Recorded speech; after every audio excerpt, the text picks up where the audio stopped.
Devara cinema టికెట్లు మొదటి show ఎప్పుడంటే ఫ్యాన్స్ అంతా ఎప్పుడెప్పుడు అని ఎదురు చూస్తున్న దేవరా సినిమా సెప్టెంబర్ 27 ఇంకో నెల రోజుల్లో సినిమా విడుదలకు సిద్ధంగా ఉంది.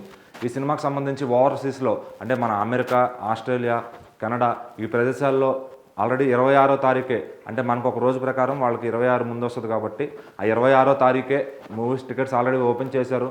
అక్కడ బుకింగ్స్ అంతా కూడా చాలా జోరుగా జరుగుతున్నాయి. సో ఈ సినిమా నియర్ రిలీజ్ అయ్యేలోపు చక్కగా ఒక 1 మిలియన్ దగ్గరికి వెళ్తుంది ఓవర్సీస్లో అని చెప్పడంలో ఎటువంటి సందేహం లేదు. అటు నార్త్ అమెరికాలో కూడా చాలా ఊపందుకుంది బుకింగ్ కూడా. సో ఇక్కడ మన జూనియర్ ఎన్టీఆర్ ఫ్యాన్స్ కానీ తెలుగు ఆడియన్స్ కానీ అక్కడ ఉన్న వాళ్ళంతా కూడా ఎంత ఎదురు చూస్తున్నారో ఈ టికెట్ బుకింగ్స్ చెప్తున్నాయి. సో ఇంకా మాకు వదలండి, మెయిన్ సెంటర్స్ చాలా థియేటర్స్లో వదలండి అని చెప్పి అక్కడ నుంచి రిక్వెస్ట్ వస్తున్నాయి అన్నమాట ఫ్యాన్స్ నుంచి. అక్కడ డిస్ట్రిబ్యూటర్లు కూడా ఇంకా వదిలే ప్రయత్నంలో ఉన్నారు. సో మెల్లగా షో బై షో వదులుకుంటూ వెళ్తున్నారు. టికెట్స్ అన్ని కూడా మంచి ఫుల్లింగ్ అవుతున్నాయి అక్కడ. సో దేవరాకి ఎంత హైప్ ఉందో ఇక్కడ ఆల్రెడీ ఓవర్సీస్ టికెట్స్ బుకింగ్ చూస్తే చెప్పచ్చు. ఇక్కడ మరి తెలుగు రాష్ట్రాల్లోకి వచ్చేసరికి ప్రొడ్యూసర్ నాగవంశీ గారి సినిమా సితార్ ఎంటర్టైన్మెంట్స్ బ్యానర్లో ఆయన డిస్ట్రిబ్యూషన్ మొత్తం తీసుకున్నారు, ఏపీటీఎస్ అంతా కూడా. సో ఆయన ఎన్టీఆర్ గారు అనేసరికి ఎంత అభిమానంగా ఉంటారో, ఎంత అభిమానంగా సినిమాని ముందుకు తీసుకెళ్తారో మనం చెప్పక్కర్లేదు.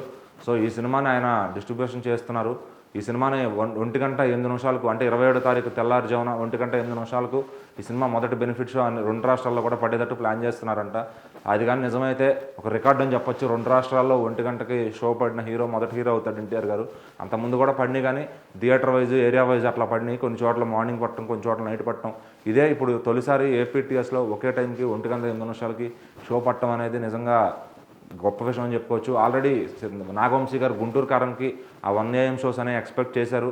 సో దానివల్ల కొంచెం టాక్ డివైడ్ రావడం అయితే అయింది, మిక్స్డ్ టాక్ అయితే రావడం జరిగింది. మరి ఈసారి ఆ ప్రమాదం వస్తుందని కూడా కొంచెం ఫ్యాన్స్ అందరూ అంటుంటే అదేం లేదు, సినిమా చాలా బాగుంటుంది. ఖచ్చితంగా 2 రాష్ట్రాల్లో కూడా 1 షోలు పడతాయి. అభిమానులందరూ కూడా ముందు ఎప్పుడెప్పుడు చూడాలి, నేను కూడా ఎదురు చూస్తున్నాను నాగవంశీ గారు చెప్పారు. సో ఆయన ఇంకా బెనిఫిట్ షోస్ కన్ఫర్మ్ చేశారు కాబట్టి ఫ్యాన్స్ అంతా ఇంకా మేము సెలబ్రేషన్కి రెడీ అయిపోతా ఉన్నా అని చెప్పి సోషల్ మీడియా అంతా చెప్తున్నారు. సో వాళ్ళు ఎప్పటి నుంచో ఆల్రెడీ 2 సంవత్సరాలు దాటిపోయింది పాపం వాళ్ళకి సినిమా వచ్చి. సోలోగా ఎన్టీఆర్ గారి సినిమా చూసుకుని RRR ఎంత హిట్ అయినప్పటికీ సోలోగా రాలేదనే ఫీలింగ్ వాళ్ళలో ఉండిపోయింది ఎన్టీఆర్ ఫ్యాన్స్లో. సో ఛానళ్ళకి ఎన్టీఆర్ సోలో ఫిలింతో వస్తున్నారు. సో ఈ సినిమా డెఫినెట్లీ ఫ్యాన్స్ని అలరిస్తుంది. ఆ 1 పడే బెనిఫిట్ షోస్ కోసం ఫ్యాన్స్ అంతా ఎంతో ఎదురు చూస్తున్నారు. నాగవంశీ గారు కూడా ఎదురు చూస్తున్నారు. సో మనం కూడా ఎదురు చూద్దాం సినిమా ఎలా ఉండబోతుంది.